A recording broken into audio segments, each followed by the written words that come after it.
आम अवस्था शोचनीय मोर 200 बस्ता धान थुआई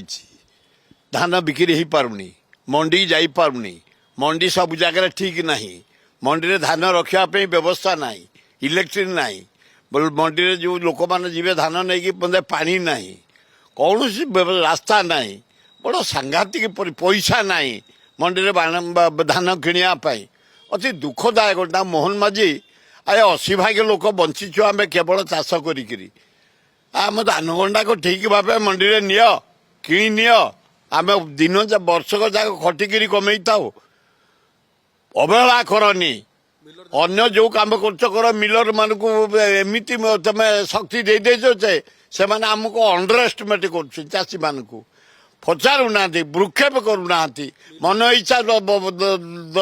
दौरान दाम दौरान मन इच्छा कमे दौरान मन इच्छा बढ़े दौरान अति दारुण कथा मिलर को कंट्रोल कर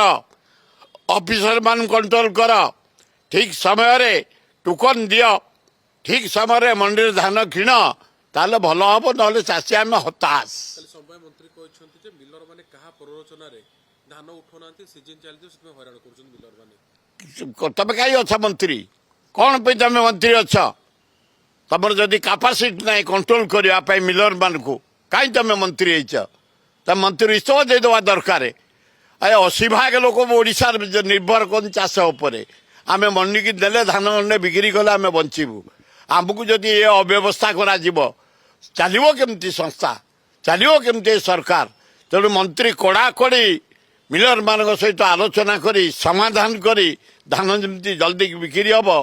किड़ा हम व्यवस्था कर ना निजे टेकअप करूँ ना मोहन बाजी जदि समवाय मंत्री कंट्रोल करना निजे हस्तक्षेप कर ये 80 भाग लोक निर्भर करते धान को बिक्री चाष उपर।